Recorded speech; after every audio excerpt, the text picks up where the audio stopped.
안녕하세요. 감동의 모든 것입니다. 저희는 해외 커뮤니티 레딧과 감동의 모든 것 공식 이메일로 제보받은 실제 사연을 바탕으로 재구성한 스토리를 전달해드립니다. 구독과 좋아요, 알림 설정은 영상 제작에 큰 힘이 됩니다. 영상 수익은 독거노인 및 불우이웃에게 전액 기부되니 끝까지 시청 부탁드립니다. 그럼 본격적인 이야기 시작하겠습니다. 호주 외곽 지역에 있는 한 시골 마을 대부분의 거주민들이 농업으로 생계를 이어나가며 평화롭기만 한 이곳에 벼랑간 사이렌 소리와 함께 남성들의 비명이 울려 퍼지는데요.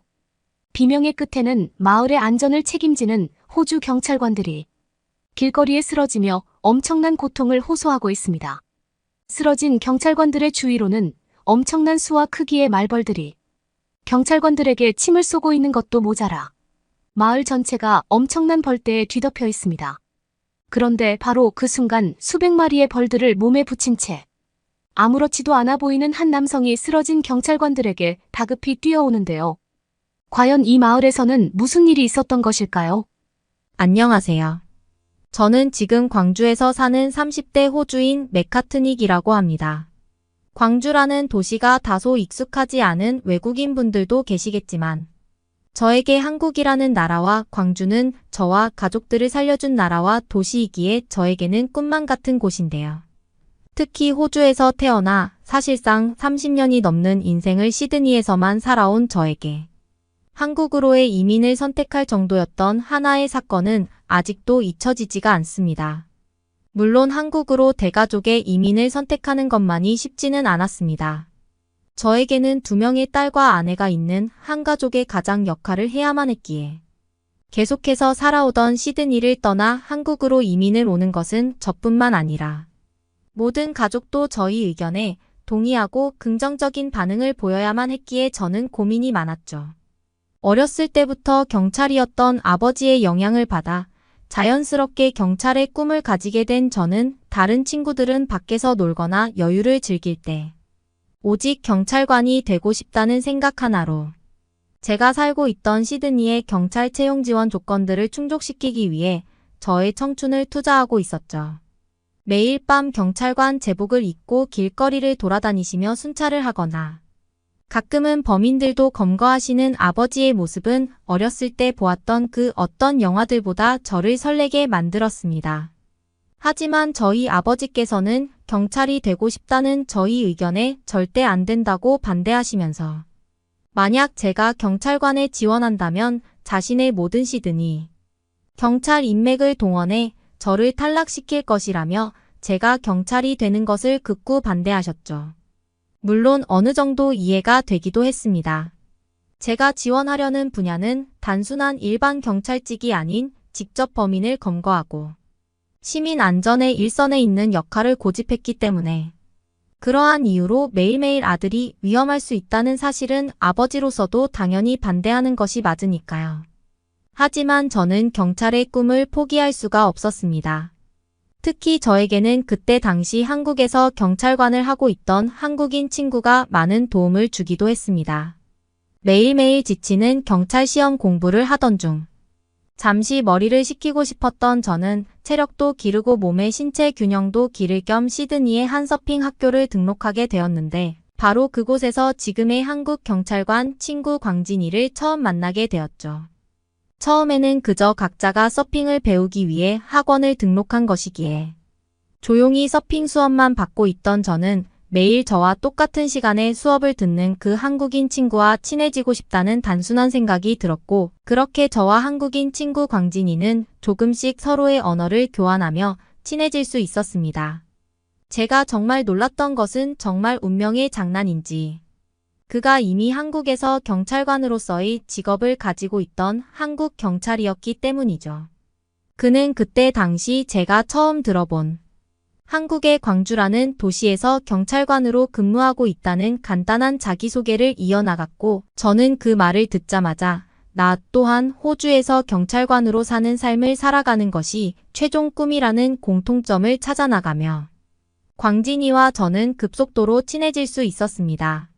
광진이 또한 광주에서 시민의 안전을 위해 근무하는 한국의 공무원이었기 때문에 아주 오랜 시간은 이곳에서 머무르지 않을 것 같다며 약 10일의 기간 동안만 이곳에서 서핑을 즐기고 곧바로 한국으로 돌아갈 것 같다며 아쉬운 마음을 드러내더군요.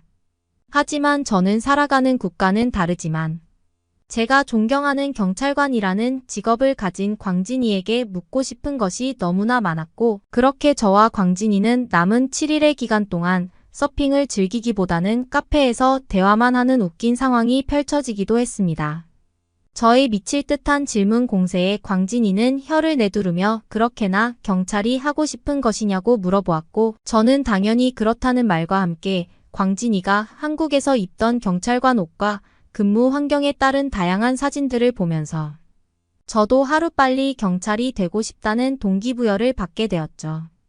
저 때문에 제대로 서핑을 즐기지 못한 광진이는 조만간 다시 시드니로 오겠다며 한국으로 돌아갔고 그렇게 저와 광진이의 바다 건너 우정은 시작되고야 말았습니다.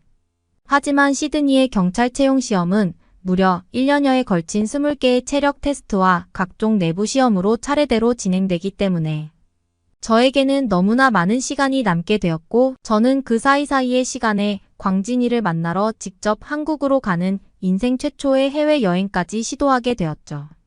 이는 그러한 저의 모습을 보면서 어차피 경찰이 되면 서로가 만나는 게 많이 힘드니 지금 공백의 시간을 잘 활용해서 같이 놀자면서 선뜻 한국으로 찾아와 준 저의 모습에 너무나 고맙다고 말해주더군요. 처음에는 그저 광진이와 놀기 위해 한국으로의 여행을 시도한 것이었지만 그러한 한국 여행 횟수가 한 번, 두 번 늘어갈수록 저는 한국이라는 나라의 큰 매력을 느끼게 되었습니다.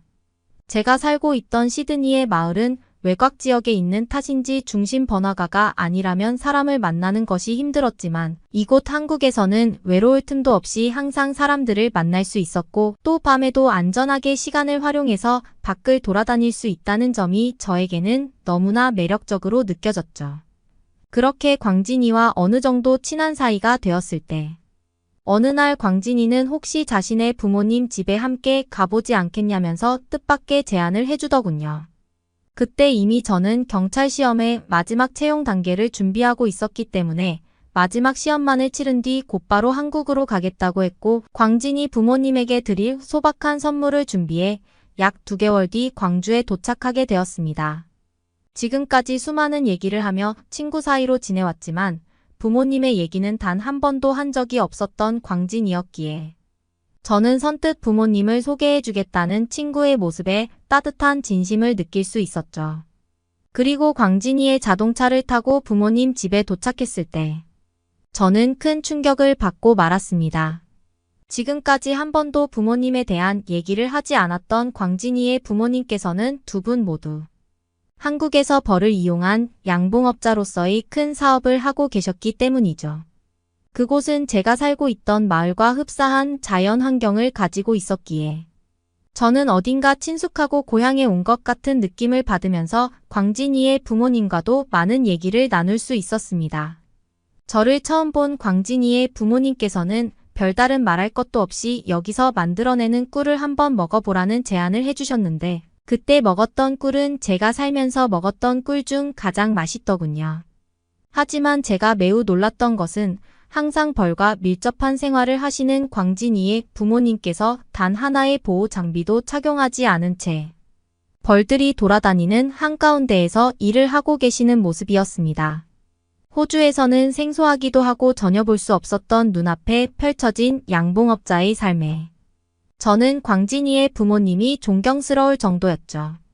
매우 넓은 지역에서 수천 마리의 벌들과 항상 함께 하시던 광진이의 부모님께서는 제가 그곳에 머무르는 약 10일의 기간 동안 단 한 번도 보호장비를 착용하지 않은 채 벌들 사이를 돌아다니시며 일을 하셨고 저는 그러한 모습에 궁금증이 생길 수밖에 없었습니다. 제가 호주로 돌아가기 전 마지막 식사를 하던 중 저는 광진이의 부모님에게 벌에 쏘이면 아프지 않은지 벌이 무섭지 않은지와 같은 정말 어린 아이와도 같은 질문들을 이어나갔고 들려온 광진이 부모님분의 대답은 더욱 믿을 수가 없었죠.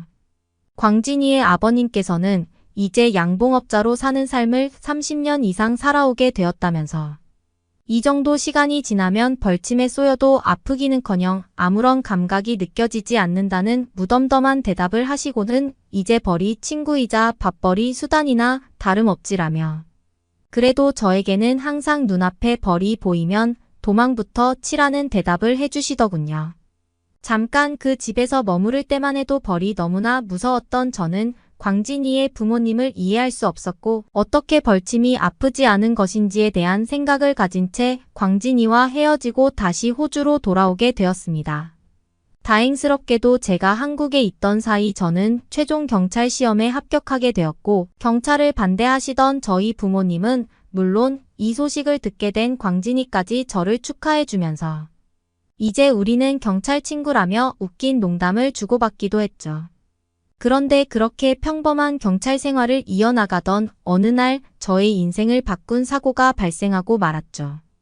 그날은 광진이가 자신의 부모님과 함께 호주 여행을 해보고 싶다며 제가 살고 있던 마을에 오기로 한 아주 특별한 날이었습니다. 저 또한 빠르게 근무를 끝내기 위해 평범한 하루를 보내고 있었는데 갑자기 저희 근무지로 한 통의 전화가 오더군요. 수화기 건너편의 신고자는 마을에 갑작스러운 벌떼가 나타났다면서 많은 사람들이 쓰러지고 있다는 내용과 엄청난 크기의 벌 때문에 아이들까지 위험하다는 신고 전화였죠. 벌 공포증이 있던 저는 그래도 별일 아닐 거라는 생각을 하고 경찰 동료와 함께 현장에 도착하게 되었습니다. 그렇게 주민의 도움을 받아 마을 길거리에 진입한 순간 갑자기 온몸이 따가운 느낌과 함께 숨이 제대로 쉬어지지가 않더군요. 귓가에는 마치 헬리콥터가 돌아가는 소리가 들리며 저는 한순간에 수백 마리의 벌들에게 둘러싸이게 되었습니다. 주위를 보니 저와 함께 출동한 동료도 벌떼에 침을 맞고 쓰러져 고통을 호소하며 움직이지 못하고 있더군요. 주민들은 이미 그러한 저와 동료의 모습을 보고 멀리 도망친 상황이었고 저는 수백 마리 벌들의 공포스러운 비행 소리와 침에 쏘인 패닉 증상에 정신을 잃어가고 있었습니다. 그런데 바로 그 순간 저에게로 누군가 천천히 다가오는 발걸음이 보이더군요. 그를 보기 위해 힘들게 고개를 올려다본 순간 수백 마리의 벌들을 이미 몸에 붙인 채 뛰어오고 있는 한 남성을 저는 마주할 수 있었습니다. 놀랍게도 그 남성은 벌은 아무렇지도 않은 듯한 태도와 함께 저와 동료가 쓰러진 벌떼들 사이로 걸어오더니 연기가 발생하는 이상한 물품을 저와 동료의 사이에 놓아주더군요. 그런데 신기하게도 바로 그 순간 저의 주위를 감싸고 있던 벌들이 일순간 사라지며 조용해지는 느낌이 들었습니다. 그리고 저에게 뛰어온 그 남성은 저와 동료의 팔에 작은 주사를 놓아주더군요. 수백 마리의 벌에 쏘여 움직일 수도 말을 할 수 없었던 저와 경찰. 동료는 곧바로 점점 고통이 완화되면서도 말을 할 수 있는 상태로까지 증상이 나아졌습니다. 그런데 그 순간 저희 귀에 괜찮냐고 말하는 한국어의 익숙한 목소리가 들리더군요. 알고 봤더니 수백 마리의 벌들을 아랑곳하지 않고 저를 구해주었던 남성은 광진이의 아버지였습니다. 광진이의 아버지께서는 아무 말도 하지 않으시고는 저와 경찰 동료를 차에 태워 근처 병원으로 출발하시면서 응급 조치는 했지만 물리적인 벌의 침에 대한 치료는 받아야 된다는 말만 해주시고는 저와 동료를 근처 병원에 입원시켜 주셨죠. 그리고 저는 곧바로 수백 개의 말벌침을 제거하는 수술을 받게 되었습니다. 다시 정신을 차리고 수술에서 깨어났을 때에는 옆에 광진이의 아버지와 친구 광진이가 있더군요. 알고 봤더니 광진이와 그의 아버지는 저와 약속한 예상 시간보다 1시간 정도 일찍 마을에 도착해 마을을 둘러보던 중 벌의 공격을 받고 길에 쓰러진 저를 발견했던 것입니다. 광진이는 곧바로 호주 구조대에 신고했지만 말벌은 어쩔 수 없다는 황당한 답변을 들었다는 말과 함께 일단 쓰러진 저를 벌떼 사이에서 꺼내오자며 광진이의 아버지가 나섰던 것이었죠. 평소 벌에 대한 내성이 있었던 광진이의 아버지께서는 쓰러진 저와 경찰, 동료를 벌떼들 사이에서 꺼내 이동시킬 수 있었고 그 사이 광진이는 근처 한인마트와 병원에서 벌을 쫓아낼 수 있는 물품과 진통제를 구해왔던 것이었습니다. 하지만 제가 너무나 황당했던 것은 광진이가 도움을 부탁한 호주 구조대와 응급실에서 이미 벌떼들 사이에 쓰러진 사람은 구할 수가 없다는 황당한 답변만을 들었다는 사실이었죠. 만약 광진이의 아버지가 아니었다면 저와 동료는 길거리에서 완전히 정신을 잃고 벌침에 의한 일종의 쇼크 상태가 왔을 수도 있던 매우 위험한 상황이었던 것입니다. 평소 양봉업자로 일을 하시던 광진이의 아버지였기에 저는 목숨을 부지할 수 있었던 것이죠. 그리고 곧바로 저희 병실로 들어오신 광진이의 아버지께서도 얼굴과 팔에 벌들에 쏘인 자국이 있더군요. 하지만 광진이네 아버지께서는 이러한 자국은 어쩔 수 없이 남는 것이라는 말을 해주시면서 30년이나 벌에 쏘이며 살았기에 아픔은 전혀 없으니 저의 몸부터 챙기라는 정말 초인과 다름없는 담담한 대답을 해주셨습니다. 그날 이후 저는 호주라는 나라 자체에 큰 실망을 하고 광진이와 함께 의견을 나누며 진지한 한국으로의 이민을 시도하게 되었습니다. 이미 가족이 있었던 저였지만 가족들조차도 벌에 쏘여 세상을 떠날 뻔한 저희 모습을 보더니 광진이 아버지의 손을 잡고 눈물을 흘리며 감사를 표할 수밖에 없었죠. 그날 이후 약 3년이라는 시간이 지난 지금 저는 광진이의 아버님과 함께 광주에서 양봉 사업을 공동으로 진행하고 있습니다. 수년의 시간을 바쳐 꿈꿔오던 경찰의 꿈을 포기한 것은 너무나 아쉽지만 양봉업자인 광진이네 아버님이 아니었다면 저는 경찰 제복을 입은 채로 세상을 떠날 수밖에 없었던 것이기에 저는 후회 없는 삶을 살고 있죠. 한국 문화가 세계에 널리 퍼지면서 그전에는 알지 못했던 기쁨을 주기도 하고 그리고 어떤 사람에게는 큰 힘이 되기도 하는 경우가 생기고 있습니다. 그리고 생각하지 못했던 일에 연결이 되기도 합니다. 한국 밖에서는 한국의 영향력이 알게 모르게 움직이고 있네요.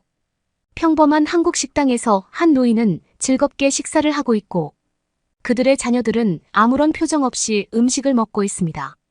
이들에게 무슨 사연이 있는 것인 지금부터 사연 만나보시죠. 그리스 오레스티아스라는 곳을 아시나요? 이 나라 기차역의 종점이자 국경 끝에 있는 도시입니다. 국경선을 마주하고 있는 도시는 아니지만 국토의 동쪽 끝의 대도시이고요.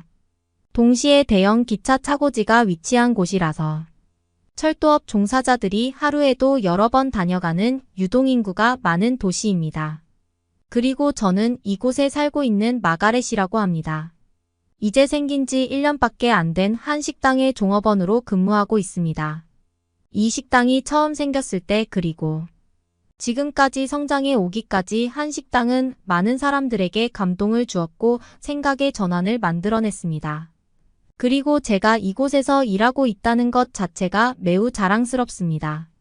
우선 이 마을에 처음 한 식당이 생길 때를 회상해 봐야 될 것 같아요. 이 마을에는 예전부터 오래된 일식당이 유명했습니다. 과거 일본 문화에 대한 열풍이 세계적으로 불어올 때 생겼던 일식당인데요. 그 일식당이 몇십 년째 대를 이어서 운영해 오고 있습니다. 제가 어린 시절에도 가봤었고 성인이 된 지금도 갈 수 있는 오래되고 유명한 식당이 있었습니다. 사실 그리스는 서유럽과는 너무나 먼 곳에 위치해 있고 세계적인 유행의 흐름을 따라가기는 어려운 지리적인 단점을 가지고 있습니다. 그래서 서유럽에만 나가봐도 유행에 따라 각종 다양한 문화들이 들어오고 대표적으로 식당 같은 것도 세계의 다양한 요리들을 맛볼 수 있는 반면에 그리스와 같이 구석에 있는 나라들은 그런 움직임에 둔하고 그래서 그 일식당에 경쟁자 없이 오랜 기간 살아남을 수 있었습니다. 제가 근무하는 한 식당이 생기기 전까지만 말이죠. 어느 날 갑자기 주차가 용이한 1층짜리 건물의 공사가 시작되었습니다. 그리고 사람들은 지나다니면서 여기 새로 무엇인가 생기나 보다 궁금해하기 시작했습니다. 처음에는 대부분 마트라고 생각을 했습니다. 주차장이 건물 부지보다 넓었으니까요. 하지만 마트라고 하기에는 초라한 사이즈의 건물이라서 과연 여기에 무엇이 들어오는지 궁금증은 커져만 갔죠. 아무도 그 공사 현장에 대한 정보가 없었습니다. 그러던 어느 날 한국 식당이 들어온다는 현수막이 크게 붙더니 모든 사람들의 이목을 집중시키기에 이르렀습니다. 많은 사람들은 놀랄 수밖에 없었는데요. 저와 같은 젊은 세대의 또래들은 드디어 우리 동네에도 한국 음식점이 들어오는 것이라며 신나했고 어른들 같은 경우에는 개성 있는 물건을 파는 마트쯤으로 생각했는데 잘 모르는 식당이 들어온다고 하니 실망하는 분위기였습니다. 저희 부모님도 그런 생각을 가지고 있으셨죠? 하지만 저를 포함한 제 친구들 같은 경우는 이 식당이 오픈되면 바로 가보자며 약속을 하기도 했어요. 이렇게 세대별 온도 차이가 컸습니다. 당연히 저는 한국에 대한 관심이 있었고 맨날 화면으로만 구경해야 하는 한국 음식이 궁금하기도 했었고 그리고 실제로 친구들끼리 모여서 재미로 한국 음식을 만들어 먹어봤는데 당연히 맛이 잘 나올 리가 없어서 제대로 된 한국 음식을 먹어보고 싶었던 상황이었을 때 그 식당이 나타난 것이니까요. 그리고 그 식당은 저에게 더 특별해졌습니다. 채용 공고가 마을신문에 실려 올라왔고 저는 그곳에 지원했습니다. 파트타임으로 기차역에서 근무하던 저는 그 지루한 일의 실증을 느끼고 있었고 새로운 직업을 찾고 싶었는데 마땅한 일자리가 없어서 하기 싫어도 억지로 기차역에 출근하는 상황이었거든요. 생각보다는 많이 간절한 마음으로 그 식당에 면접을 보러 갔습니다. 그리고 그 식당의 사장님은 그리스 사람은 아니었고 한국 사람이었으며 그리스에 이민을 오게 된 분들이셨습니다. 저는 최선을 다해서 면접을 봤으며 그리고 이 식당의 뒷이야기에 대해서도 알게 되었습니다. 이곳 사장님들은 이미 수도 아테네에서 한식당을 3년 동안 경영하셨던 경험이 있었고 처음에는 작은 규모로 시작했던 식당이었는데 손님들도 많이 늘어났고 장사도 잘 되었다고 했습니다. 하지만 가짜 한식당이 우후죽순 생겨나고 가격 경쟁력으로 밀어붙였으며 가격을 떠나서 한식에 대한 이미지가 나빠지는 악영향을 끼치는 상황이었으며 게다가 사장님들은 처음에 작은 문제로 넓지 않은 상가에 식당을 오픈하셨고 이제는 넓은 곳으로 식당을 이전하는 것을 생각하던 중 차라리 가짜 한식당 때문에 스트레스 받을 일이 없는 다른 지역에서 오픈하는 걸 고려하시다가 이곳 오레스티아스로 오셨다고 하셨습니다. 그런 한국 사장님들의 안목은 탁월했습니다. 여기 오레스티아스에는 외국 음식점이라고는 대표적으로 일식점 하나만 있을 뿐 가짜 한식당은커녕 진짜 한식당도 없는 곳이니까 말이죠. 그리고 저는 제가 가지고 있던 한국에 대한 관심을 많이 말씀드렸기 때문에 수월하게 종업원으로 취직할 수 있었던 것 같습니다. 식당 공사가 완료되고 오픈일을 코앞에 두고 있었습니다. 남자 사장님은 주방에서 근무하시고 여자 사장님은 홀을 관리하시죠. 직원들에게 메뉴 및 식당 운영에 대해서 교육을 하느라 사장님께서는 모든 메뉴를 만들어 주셨거든요. 그리고 저를 포함한 3명의 직원들은 그 요리를 맛보게 되었습니다. 솔직히 다들 한식에 대해서 궁금해하기는 했지 직접 이렇게 정식 한식 요리를 먹어본 적은 처음일 거예요. 저도 그랬고요. 그리고 저희들은 이 식당이 당연히 대박날 수밖에 없겠구나 생각했습니다. 생전 처음 맛보는 스타일의 음식이기도 했지만 상당히 매력 있는 음식이라는 생각이 들었거든요. 하지만 다들 조금 매워하는 분위기여서 처음 먹는 사람들은 약간의 적응 기간이 필요할 것 같다는 의견도 말씀드리기도 했습니다. 그리고 무엇보다도 한국 스타일의 주방 문화와 서빙 문화를 가지고 있었는데요. 홀에서 근무하는 직원들에게는 손님들이 반찬을 더 요구하면 추가 요금 없이 무제한으로 제공하는 것이라는 방침을 들었습니다. 처음 이야기를 들었을 때 그것을 악용해서 계속 요구하는 사람이 있으면 어쩌냐는 우려가 있었습니다. 사장님들도 처음 장사를 하실 때 그런 사람들이 분명히 있었지만 이내 곧 그런 사람들은 사라지고 필요한 만큼 더 달라고 하는 사람들만 남게 되니 걱정하지 말고 우선 요청하는 대로 더 주라고 교육을 받기도 했죠. 식당에서 특정 음식 몇 가지들이 무료라는 개념은 저에게도 너무 생소했고 직원들도 쉽게 이해하기 어려운 부분이었습니다. 그렇게 식당이 오픈되고 식당에는 여러 가지 문제가 있었습니다. 우선 조금은 매운맛에 힘들어하는 손님들이 있었고 그리고 역시나 예상대로 무제한 반찬 제도를 악용해서 불필요하게 많이 반찬을 먹는 사람들, 심지어 무제한 반찬이라는 게 소문나자 음식 용기를 가지고 와서 몰래 가지고 가는 사람들 등 같은 그리스 사람으로서 굉장히 창피한 모습을 여러 번 목격하기도 했습니다.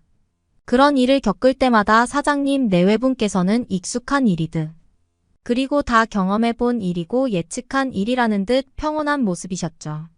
그리고 오픈 초기 오픈 행사를 할 때 말고는 손님들이 그다지 많지 않았다는 점인데요. 역시나 점심시간에 일식당에는 사람들이 줄을 서서 기다려야 했지만 이곳 한식당에는 줄 서지 않고 바로 식사가 가능한 상황이었습니다. 종업원의 입장으로서 차라리 바쁜 게 낫습니다. 손님이 없고 가만히 서 있어야 하면 지루하고 심심한 건 물론이고 고용 보장이 되지 않을 것 같다는 두려운 마음이 생기는 게 당연하니까요. 제가 봐도 인형 인력이 이렇게 남아도는데 누구 하나 안 자르는 게 이상하잖아요.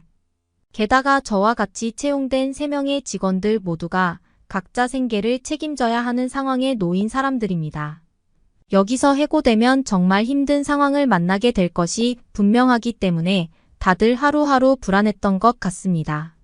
그리고 매일같이 남아도는 반찬을 보면서 한숨도 나왔습니다. 그럼에도 불구하고 사장님들은 준비해 놓는 반찬의 양을 줄이지 않았으며 필요량보다 더 많은 양의 재료들을 손질해 놓으셨습니다. 종업원들 입장에서는 답답할 뿐이었습니다. 저게 다 돈이고 저렇게 낭비되고 있는데 저게 우리의 수명을 갉아먹는 식재료들이 아니냐는 말들까지 오고 갔죠. 그렇게 악몽 같은 시간이 흐르고 있었습니다. 초반 2-3달 정도는 손님이 많이 없었지만 시간이 지나면 지날수록 점점 방문하는 손님들의 숫자가 늘어나기 시작했습니다. 저희들의 고민은 손님들이 많아지면서 모두 해결이 되었습니다. 그리고 손님들은 점점 매운맛에 적응해 갔으며 그리고 무료 반찬 가지고 그걸 공짜 음식점으로 생각하고 욕심부리는 사람들도 안 보이기 시작했습니다. 저희 종업원들은 역시 한식의 문화 그 자체가 그리스에서 먹힌다고 생각했으며 저희가 보는 시야에서는 그게 정답 같아 보였습니다. 손님들의 반응들도 그랬고요. 하지만 저희가 몰랐던 사실이 숨겨져 있다는 것을 알게 되었는데요. 어느 날 한 번은 자신을 기자라고 소개하며 식당을 방문한 손님 한 명이 있었습니다. 그 손님은 사장님과 인터뷰를 하고 싶어 했지만 사장님은 그 인터뷰에 응하고 싶어 하지 않으셨습니다. 저희는 영문을 몰랐죠. 기자가 찾아와서 인터뷰하자고 하는데 식당 사장이라면 그 인터뷰에 참여해서 일종의 홍보 효과도 누리고 식당의 가치를 올리는 정말 쉬운 방법이라고 생각하니까 말이죠. 하지만 사장님은 인터뷰를 거절하셨고 결국 그 기자들은 저를 포함한 종업원들에게 질문을 했습니다. 저희 퇴근 시간에 맞춰 주차장에서 한참을 기다리고 있던 그 여기자가 저에게 다가왔고 자리를 옮겨서 몇 가지 질문에 대만 대답해 줄 수 있냐고 물었습니다. 사장님이 인터뷰를 거절하셨고 제가 그 인터뷰를 하면 안 되는 것을 알았지만 그래도 저는 그 인터뷰에 응했습니다. 물론 지금도 손님이 꽤나 많아진 편이고 장사가 잘 되는 편이 되었지만 저희에게도 잘 대해주시는 한국인 사장님들이 더 잘 되었으면 하는 마음에서 긍정적인 도움이 되고 싶었기 때문이죠. 당연히 익명을 보장해주겠으며 종업원이 몰래 인터뷰한 것을 티내주지 않겠다고 말하는 기자의 말에 넘어간 것도 있고요. 그리고 자리를 옮겨 카페에서 기자의 말을 들은 저는 놀랄 수밖에 없었는데요. 기자는 식당의 맛과 서비스에 관한 취재를 하러 온 것이 아니라 한국인 사장님이 뒤에서 하고 있던 선행에 대해서 궁금한 점들을 물어봤거든요. 저는 당연히 처음 듣는 이야기였습니다. 이 지역에 한식당이 생기고 난 후 무료 급식소의 음식을 지속적으로 지원해주고 계셨고 영양소가 고르게 갖추어진 한식 덕분에 노숙자 및 노약자들에게 질 높은 무료 식사를 제공할 수 있게 되었다는 봉사단체의 이야기를 듣고 취재를 나온 것이라고 했습니다. 그러자 문득 과거 일이 생각났습니다. 오픈 초기 장사가 잘 안 될 때 늘 엄청나게 많은 반찬들을 준비해놨던 식당의 모습이 떠올랐습니다. 그걸 다 폐기하는 줄 알았는데 알고 보니 필요한 곳에 기부를 하고 계셨던 것이죠. 그리고 봉사단체에서는 사장님께 감사한 마음에 단체 사람들 및 후원자들을 데리고 식당에 방문해서 식사를 하고 가고는 했고, 그리고 영양가 높고 맛 좋은 한식이 그들을 통해서 소문나기도 했으며, 그래서 입소문을 타고 빠른 속도로 손님이 늘어났다는 그런 선순환에 대해서 알게 되었습니다. 그날 너무 놀라운 이야기를 듣게 되었던 것이죠. 식당을 키우는 데 있어서 무조건 맛과 서비스가 아니라 이런 선행들도 필요하다는 사실과, 그리고 그걸 진짜로 실천하는 사장님의 모습이 대단했다고 느꼈습니다. 다음날 출근했는데 사장님들이 더 존경스러워 보이고 더 멋져 보였습니다. 그리고 저는 이 일을 비밀로 하기로 했습니다. 다른 종업원들에게도 알리고 싶은 좋은 이야기이지만 사장님이 인터뷰하는 걸 거부하셨고, 소문내고 싶지 않은 일이라고 생각했기 때문입니다. 그러다가 하루는 모두가 사장님들의 숨은 선행을 알게 되는 일이 발생했는데요.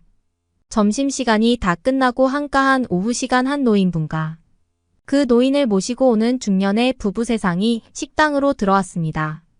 아마 할머니가 자신들의 자녀들을 데리고 식당으로 찾아오신 것 같았습니다. 일반적인 손님들처럼 주문을 받고 음식을 내드렸습니다. 그리고 한식당에 처음 온 듯한 그 손님들은 모두가 즐겁게 식사를 했고, 한국의 반찬 문화에 대해서도 잘 몰라서 여러 가지 질문을 하기도 했었죠. 한식당에 처음 방문해 보는 손님들의 질문은 정해져 있어서 늘 그래왔듯 설명을 잘해드렸습니다. 이때까지만 해도 특별한 점은 없었습니다. 그 손님들의 표정이 조금 무뚝뚝하다는 것 말고는요. 그리고 식사를 마치고 사장님에게 꼭 하고 싶은 말씀이 있다며 사장님을 불러달라고 하더군요. 종종 있는 음식 맛에 대한 극찬이라고 생각했습니다. 그렇게 사장님이 오셨고 중년의 남자 손님에게서 충격적인 이야기를 들었습니다. 지금이 저희 어머니의 마지막 식사입니다.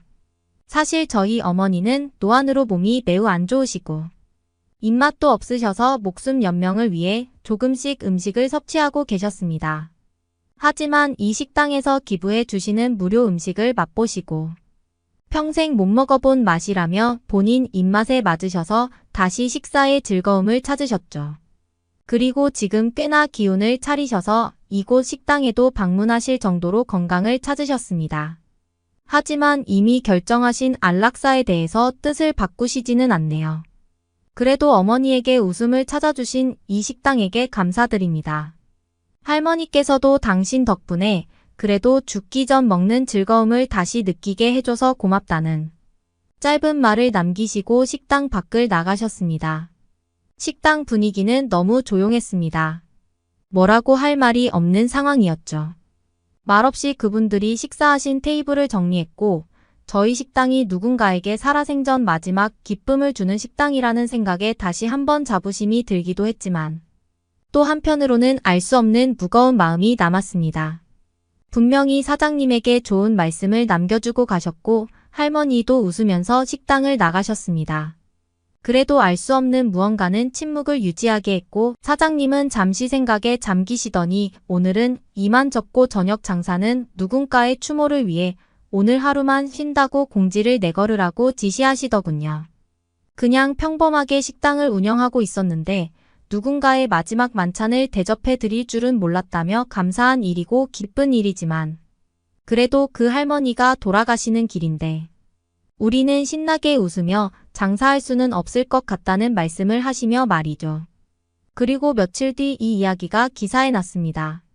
그 할머니는 무료급 식소를 실질적으로 후원하고 계시던 부자 할머니셨는데요. 영양가 높은 음식을 무료로 제공해주던 한국 식당 덕분에 많은 사람들이 무료급 식소에 관심을 가지기도 했고 노숙자들과 노인들이 더 질 좋은 식사를 할 수 있었다며 감사 인사를 전한다고 했습니다. 그리고 본인도 몸이 약해져서 안락사를 결정했는데 한국 식당에서 기부해준 음식 때문에 마지막으로 먹는 즐거움을 또 느꼈다며 말이죠. 그리고 할머니는 돌아가시기 전 식당에 방문해서 식사를 하시고 곧바로 스위스로 가셨으며 그리고 본인이 침상에 누워서 돌아가시기 전 유언을 남기셨으며 그리고 그날 식당 문을 닫고 추모의 뜻을 같이 했다는 걸 알고 계신 상태에서 돌아가셨다고 하셨습니다. 할머니는 웃으면서 돌아가셨으며 가족들은 식당의 배려에 다시 한번 감사했다고 하셨습니다. 이 기사가 내보내진 이후 식당을 찾는 손님은 더 많아졌으며 그 부자 할머니가 좋아하던 음식이 뭐냐고 그 반찬을 찾는 손님도 있을 만큼 식당에는 변화가 일어났습니다. 사장님은 그 할머니의 자녀분들에게 연락해서 뜻은 너무 고맙고 감사하지만 그래도 할머니의 이야기가 식당 마케팅처럼 되는 걸 원치 않는다며 기사를 내려줄 것을 요청했고 결국 기사는 내려갔지만 이미 이 마을 사람들은 이 이야기를 알고 있습니다. 그리고 사장님의 선행도 알려졌고요. 덕분에 장사도 잘 되어서 종업원 수도 늘어났으며 저는 홀 매니저가 되었으며 애정을 가지고 근무하고 있습니다. 이번 일로 참 생각이 많아졌습니다. 저에게는 단순한 일자리이자 지역의 흔한 맛집 중 하나지만 누군가에는 정말 특별한 장소가 될 수 있고 특별한 의미가 될 수 있구나를 깨닫게 되었습니다. 그리고 작은 선행일 뿐이지만 그 결과는 아주 거대할 수 있다는 당연한 진리도 깨닫게 되었습니다. 이곳 도시의 어느 날 갑작스럽게 찾아온 이 식당이 정말로 좋은 영향력을 끼치고 있다는 생각이 들었으며 이곳에서 일하고 있는 제 스스로도 자부심이 있습니다. 그리고 저도 남모르게 작은 선행을 실천하기 위해 매달 조금씩 후원을 하고 있습니다. 잠시 작은 선행이 큰 결과를 가져온다는 사실을 망각하고 계셨다면 제 이야기를 듣고 실천을 한번 해보시는 게 어떨까요? 선택은 여러분의 몫입니다. 수술을 2번이나 했지만 너무 늦었습니다. 네, 무슨 말이시죠? 의료진은 당신의 수명이 앞으로 1년 정도 있을 것으로 예상하고요. 더 이상의 수술이나 약물 치료는 어렵습니다. 의사의 덤덤한 어조에 한 남자는 망연자실하고 맙니다. 그러나 놀랍게도 1년이 지난 지금 그는 한국에서 건강하게 잘 살고 있다며 사연을 주셨는데요. 오늘 사연 너무나 궁금합니다. 어서 들어보실까요? 안녕하세요. 중국 출신 하오열라고 합니다. 어릴 적 아버지는 세상을 떠나셨고 어머니께서 아래 여동생 2명과 함께 3자녀를 키우셨습니다. 아버지는 건강하셨고 기업도 열심히 운영하시며 중국의 발전을 위해 최선을 다해 살고 계셨지만 예상치 못한 사고로 돌아가셨습니다. 중국은 신분차별 문제가 심각합니다. 저는 상류층이지만 중국에서 신분차별 투쟁이 극에 달했을 때 아버지는 가난한 행인이 잘못 쏜 총에 맞아 돌아가셨습니다. 혹시 중국을 잘 모르시는 분이 있을까? 간단하게 정황을 말씀드리자면 중국은 여느 공산주의 나라와 다르게 농업이나 천연자원에 의존하지 않고 제조업과 서비스가 발달한 선진 산업 체계를 가지고 있습니다.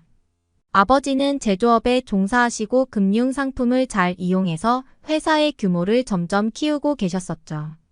그런데 문제는 이런 선진국형 경제 구조를 지니고 있지만 사회적 여건이 너무 후진적이라는 겁니다. 국민의 40% 정도가 실업자이고 빈부격차 또한 세계에서 가장 높은 국가이기도 합니다. 브라질과 함께 세계에서 불평등 지수가 가장 높고 세계에서 가장 열악한 치안 상태와 만연한 에이즈 환자들로 인해 매년 이 질병으로 인해 사망자 발생이 35만 명이 넘습니다. 이런 사회적 갈등으로 신분차별에 대한 폭동이 수시로 일어났고 도심의 상점회사 공장들은 이유 없이 폭동을 당해야만 했으며 안타깝게도 아버지도 그 희생자 중 한 분이셨죠. 전업주부셨던 어머니는 기업을 이어서 운영하지 못하셨고 우리 남매도 너무 어려서 할 수 없이 회사를 팔고 살아야 했습니다. 그 돈으로 기본 교육을 마친 후 어머니는 각자 도생의 길을 강조하셨고 저는 여러 경로를 거쳐 한국으로 와서 중국어 학원을 차리게 되었습니다. 한국에서의 생활은 만족스러웠습니다. 한국에 처음 올 당시는 저는 패기 넘치는 젊은이였죠. 그 당시 한국은 지금처럼 엄청난 발전을 이룬 것은 아니었지만 발전의 속도가 엄청나긴 했습니다. 그래서 제가 한국에 온 이유 역시 한국의 발전 속도가 빠르고 한국의 교육열이 높아 중국어 교육에 대한 수요가 많았기 때문이었습니다. 또한 높은 교육열로 인해 앞으로 발전이 더 기대되는 나라라고 들었고 세월이 지나 현재의 한국을 보니 사실이 되었네요. 저는 서울 외곽의 작은 학원에서 원어민 강사로 일을 시작했습니다. 학원에서 제공해주는 작은 빌라에서 또래의 원어민 강사와 함께 숙식을 했고 열심히 일했습니다. 한국 사람들의 따뜻한 정으로 향수병도 금세 사라지고 곧 적응하게 되었고 마음이 안정되니 수업을 더 열심히 하게 되었고 저를 찾는 수강생들이 많아지면서 제 월급도 올라갔습니다. 한국의 아이들은 공부를 열심히 했지만 제가 볼 땐 그들의 부모가 정말 대단해 보였습니다. 중국에서는 먹고 살기 힘들어 아이들의 교육을 못 시켜 가난의 악순환이 반복되는데 한국의 부모들은 정말 악착같이 공장을 다니거나 밤새 장사를 하면 돈을 벌었고 그 돈을 아이의 교육에 힘을 쓰더라고요. 일부 나쁜 원어민 강사는 그런 한국의 부모들을 돈벌이 수단으로 이용해서 제대로 수업도 하지 않고 수업 시간에 한국을 무시하는 듯한 강의를 진행하기도 했습니다. 그리고 교사로서의 신분답지 못하게 술과 담배를 많이 하고 학원 수업에 지장이 있을 정도로 피해를 주기도 했습니다. 정확히는 몰라도 한국의 중국어 학원 원장님들이 원어민 교사 때문에 꽤 힘들었을 겁니다. 학부모의 수요는 많지 검증된 원어민 교사는 찾기 힘들지 그러다 보니 원어민이면 강사로 다 받아야 했던 시절에 그런 놈팽이 같은 놈들을 만나면 아이들 성적도 안 좋고 학원 소문도 나빠졌기 때문에 말입니다. 한국에서 원어민 강사로 일하면서 제게도 기회가 왔습니다. 작은 학원이었지만 원장님께서 서울 외곽이 아닌 도심 쪽으로 중국어 학원을 새로 오픈을 할 예정이고 현재 학원을 매물로 내놓겠다고 하셨는데 평소 저의 행실을 보고 믿음을 가지셨던 원장님이 운영권을 주기로 하신 겁니다. 모아놓은 돈이 많이 없었지만 원장님은 매출의 일부분으로 계속해서 갚아 나가라고까지 하며 배려를 해주셨죠. 이런 천사 같은 분이 없었습니다. 저도 원장님이 종로에 중국어 학원을 차리신 후 원어민 강사 수업이 펑크나거나 보충 수업이 있을 때 진심을 다해 돕곤 했답니다. 원장님의 학원을 이어받은 후 저는 수업과 운영을 같이 하느라 처음엔 많이 어려웠습니다. 그동안 수업에만 전념했지 제가 운영이란 걸 해보았겠습니까? 그것도 한국에서요. 사업자를 바꾸는 것부터 일이었습니다. 공공기관의 서류에 적혀있는 한글은 이해하기 어려웠습니다. 그때 학원에서 같이 중국어 수업을 하고 있는 상희 씨가 많이 도와줬습니다. 중국어 학원을 인수하기 전 새로 오신 한국인 중국어 선생님이셨는데 아름답기도 하고 친절하기도 해서 아이들이 많이 좋아했습니다. 상희 씨와 함께 학원을 운영하는 데는 큰 어려움이 없었습니다. 그래서 그녀에게 늘 감사하고 있었는데 얼마 지나지 않아 저에게 큰 불행이 닥쳤습니다. 바로 IMF가 온 것이지요. 많은 기업들이 구조조정을 하고 증권은 나락으로 떨어졌고 기업과 가정이 부도가 났습니다. 중국어 학원을 잘 다니던 아이들도 가정 형편 때문에 하나둘씩 학원을 떠나기 시작했습니다. 경제적 어려움이 가중되다 보니 제 급여는 고사하고 상희 씨에게 급여를 일부씩 나눠서 지급할 수밖에 없는 상황이 왔습니다. 도와주시던 보조 선생님부터 해고했기에 보조 선생님이 하시던 일까지 상희 씨가 하고 있어 돈을 더 줘도 모자랄 판에 급여를 제때 주지 못하게 되었습니다. 몸과 마음이 힘들었을 그때 상희 씨는 아무런 내색도 하지 않고 더 열심히 학원 일에 매진했습니다. 그리고는 한 번은 하오연, 우리 어차피 바쁜 거 더 바빠보는 건 어때요? 제 생각엔 아이들도 그들의 부모도 모두 공부를 하기 원하는데 학원비가 부담이 돼서 관두는 거잖아요. 학원 수업엔 만족하고 있으니 우리가 1년 정도 학원비를 절반으로 받는다면 그들도 다시 올 거예요 라고 말이죠. 저는 상희의 말을 듣고 홍보지를 만들고 아파트 단지 앞에 현수막도 걸었습니다. 그랬더니 정말 공부를 열망하는 학생과 부모님들이 고맙다며 다시 학원을 재등록했어요. 처음에 인원수와 같아질 정도로 많은 학생들이 모였습니다. 오랜만에 다시 만난 학생들과 반가운 인사를 하며 시작한 저는 희망을 되찾았습니다. 고등학생 민준이와 현규는 저와 오랫동안 함께 공부한 친구인데 다시 만나게 되니 눈물이 났고 중학생 지현이는 여전히 발랄한 모습으로 이제 더 열심히 공부해야 한다며 학원 분위기를 살렸죠. 저는 혼신의 힘을 다해 학원 수업을 하고 수업 교재를 만들고 운영에도 힘썼습니다. 월요일에 일을 시작하면 목요일이나 되어 등을 땅에 대고 누울 수 있을 정도였어요. 상희 씨는 그런 저를 위해 샌드위치와 도시락을 만들어 왔어요. 그녀도 너무 바빠 화장도 제대로 못하고 겨우 학원에 왔고 쉬지도 못해서 얼굴이 푸석푸석해졌죠. 하지만 그런 모습조차도 저에겐 여신같이 아름다웠습니다. 저는 상희 씨에 대한 마음이 예전 같지 않았고 저희 경제적 어려움으로 제 마음을 표현하지는 못했습니다. 그녀가 거절할 것 같았거든요. 하지만 점점 걷잡을 수 없는 마음에 밤마다 괴로웠고 더 이상 참을 수 없을 지경까지 갔죠. 그리고 용기 내어 상희 씨에게 고백을 했고 저의 애절한 고백에 그녀와 연인으로 발전할 수 있었습니다.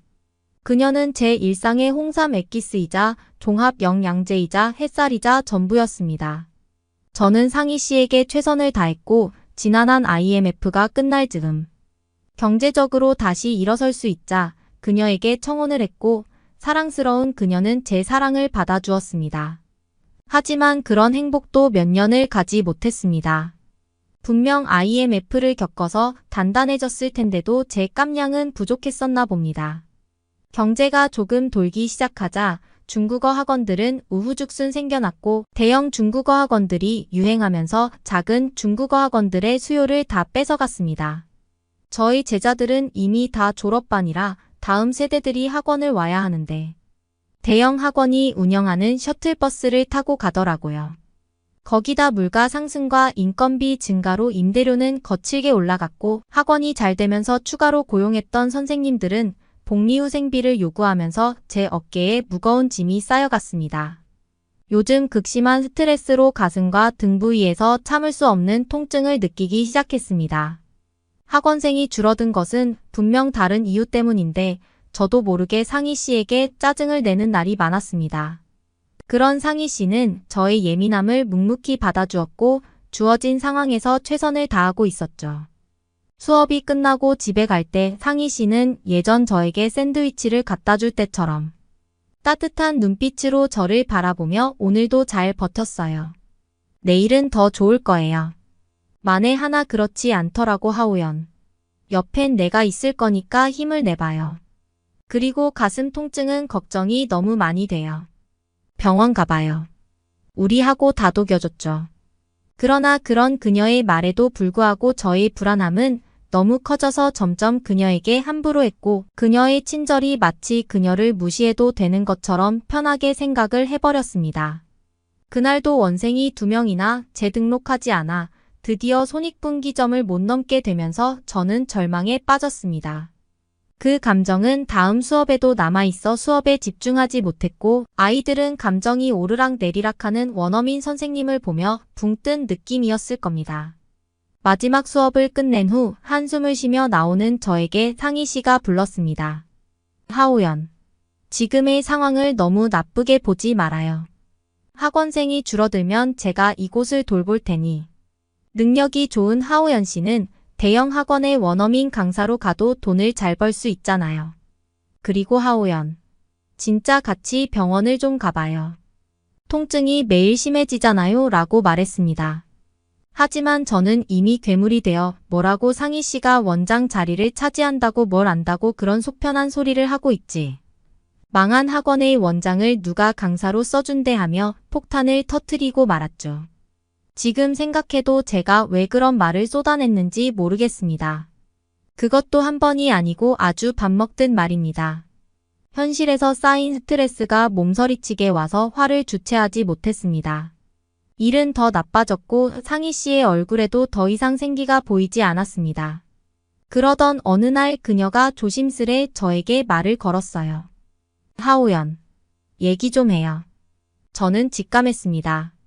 저의 잘못이 엄청난 결과를 불러왔고 이미 후회해도 늦었다는 것을요. 하우연, 저는 당신이 한국에 와서 얼마나 열심히 사는지 알고 있어요. 그 이상의 열정으로 저를 사랑해 준 것도 알아요. 당신은 정말 저에게 모든 것을 다 바칠 정도로 마음을 내주었고 그런 당신을 느꼈기에 저는 결혼을 한 거예요. 그런데 지금 당신은 아니에요. 전 예전에 당신으로 돌려놓기 위해 정말 노력했어요. 하지만 여기까지인 것 같아요. 이제 우리 그만해요. 상희 씨의 목소리는 단호했고 절대 되돌릴 수 없다는 것을 알았죠. 마치 날카로운 칼에 마음이 베이는 것 같았습니다. 도대체 무얼 위해 그렇게 살았나 싶기도 했고 지난날의 잘못과 회한이 가슴속에 파묻혔습니다. 상희 씨가 저에게 얼마나 큰 존재였는지 새삼 알게 되었습니다. 상희 씨를 잃은 저는 한국에서의 삶이 의미 없다고 느꼈고 학원을 정리하고 다시 중국으로 돌아갔습니다. 어머니는 다행히 건강하셨고 두 동생들은 나름 밥벌이를 잘하고 살고 있더라고요. 한국에 신혼집을 판 돈으로 중국에 조그만 거처를 마련했고 그동안 미뤘던 가슴 통증을 치료해야 했습니다. 하지만 중국 병원에서 청천벽력 같은 이야기를 들었습니다. 뼈에 암이 생기는 연골 6종이라는 암 판정을 받게 된 것입니다. 저는 음주도 흡연도 하지 않았고 평소에도 꾸준히 운동해왔기 때문에 건강에는 자신이 있었기에 병원의 진단은 저를 깊은 좌절에 빠지게 했습니다. 바로 2차례 수술을 받았지만 병세에는 차도가 없었고 중국 현지 의사로부터 1년의 시한부 인생을 선고받았지 뭡니까?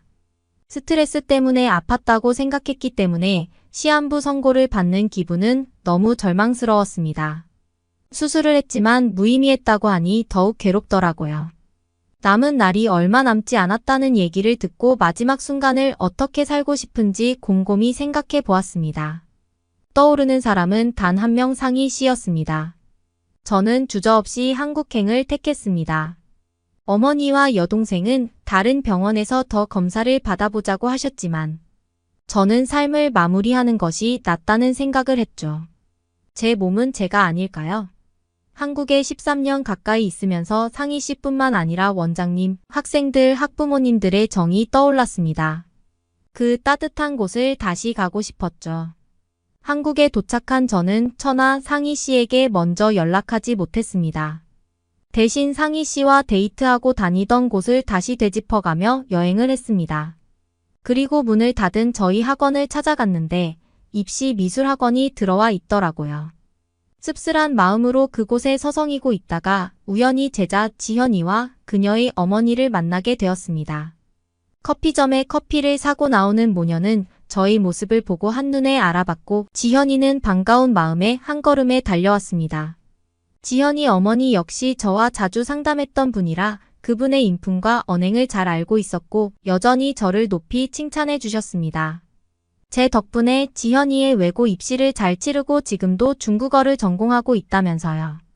제가 갑자기 학원을 그만두게 되어 놀랐고 연락을 할 길이 없어 갑갑했었다고요. 저는 사실대로 지금의 상황을 다 말씀드렸죠. 암 판정으로 1년의 시한부 인생을 선고받았고 마지막으로 한국에 와본 것이라고요.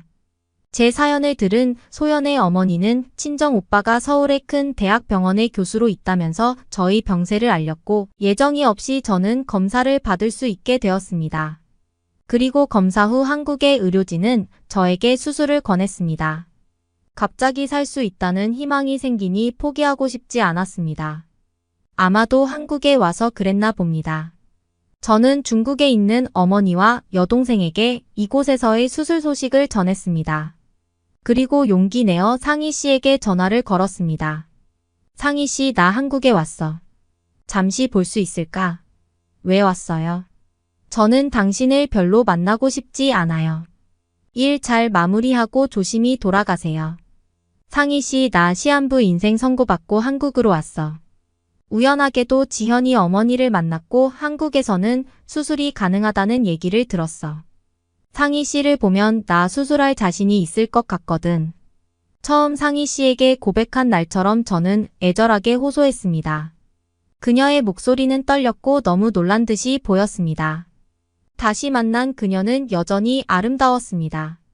그녀는 예감이나 했다는 듯 그때의 통증이 병이 맞냐고 물었고 저는 핑계대듯이 병 때문에 상희 씨에게 더 함부로 했던 것 같다며 용서를 구했습니다.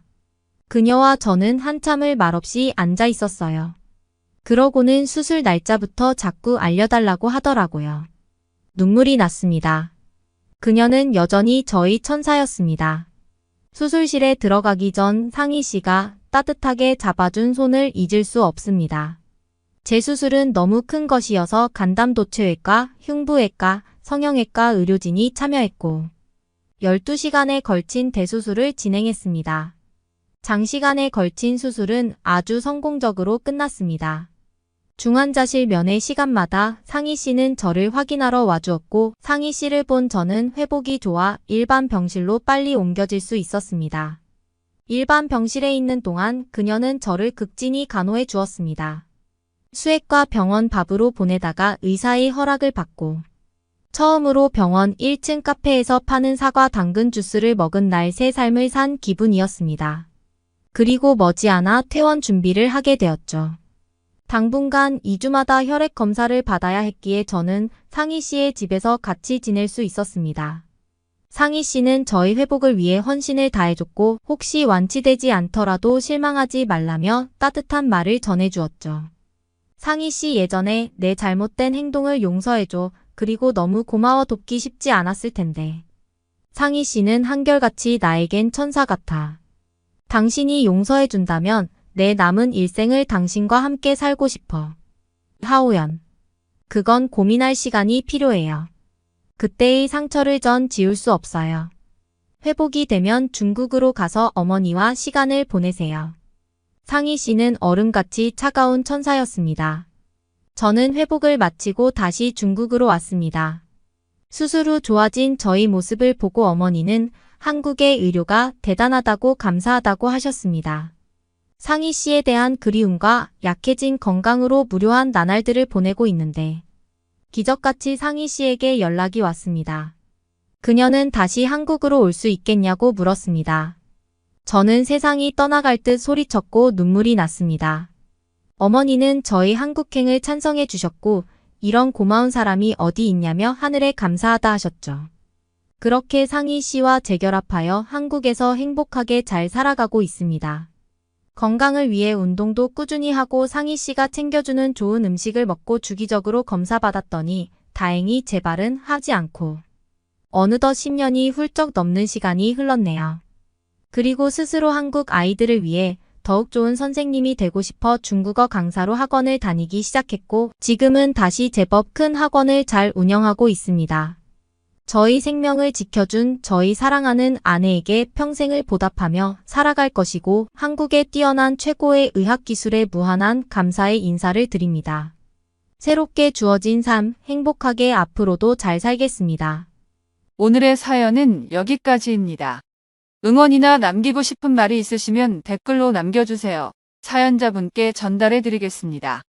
저희 감동의 모든 것은 실제 사연 제보를 받고 있습니다. 채택되신 분께는 선물도 드리고 있습니다. 저희의 사연이 여러분의 하루의 작은 힘이 될 수 있었으면 좋겠습니다. 지금까지 한국의 감동적인 이야기를 전해드리는 감동의 모든 것이었습니다. 구독과 좋아요를 눌러주시면 영상 제작에 큰 힘이 됩니다. 감동적인 사연을 주변 사람들에게 공유하고 함께 이야기 나눠보세요. 끝까지 시청해주셔서 감사합니다. 더욱 더 좋은 영상으로 찾아뵙겠습니다.